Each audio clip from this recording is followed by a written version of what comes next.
thousands of civilians are trapped there, unable to get out. But France 24's Catherine Norris Trent has gained rare journalistic access to the city, and we can speak to her right now. Catherine, I understand you're in front of the regional governor building in Kharkiv. It was hit during the early days of the war. Just tell us a bit about what you can see and what it is that you've witnessed today. Hello there, Nadia. I am standing in front of the regional government building here in Kharkiv, Ukraine's second city, and a lot of clean-up work has been done since it was hit early on in the war. But just take a look, if you can, behind me at some of the scenes of devastation there. I mean, the windows have been completely blown out. There's been a huge amount of damage.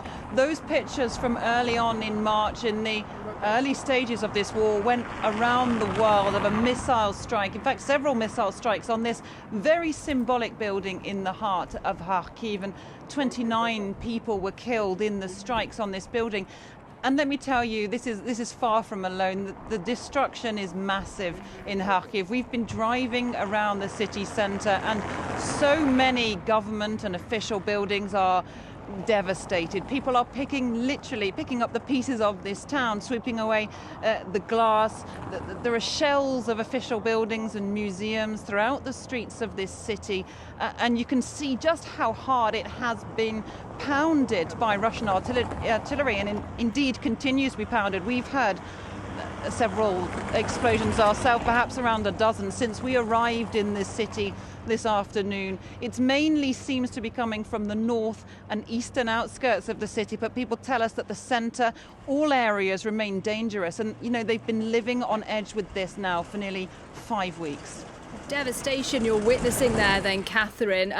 It is worth saying, though, Kharkiv is in the northeast of Ukraine, and it is a part of the country that, to an extent, Russian troops have been pushed back.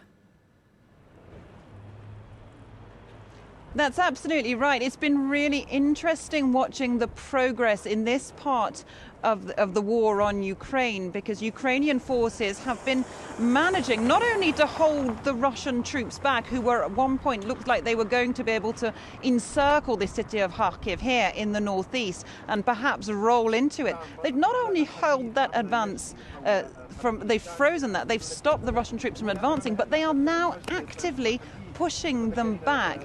So we've been told every day that they're gaining kilometres of ground. Now, it's not consolidated gains at this stage. There's still very fierce fighting going on the outskirts of this city, but they say they're slowly taking back ground. So we've had lots of talks about new villages every day, which the Ukrainian government says has been liberated from the Russians. Today, the talk is about Mala Rogan to the east of the city. There's also fierce fighting going on around Izum, that's heading down towards the Donbass. So this is a major front in the conflict at this stage. It's still very much ongoing, but the fighters we're talking to here say they are making progress. Now, questions, of course, about how long that can last. Can they keep pushing back against the Russian artillery? They're calling for more supplies all the time. Every official we meet from the Ukrainian armed forces say that they need more supplies of munitions. They want more weapons coming in. They're saying, look, even if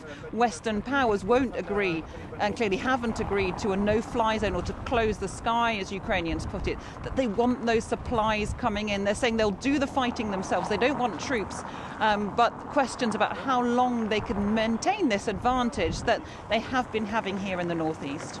Catherine Norris Trent live in Kharkiv, Ukraine. Thank you very much indeed.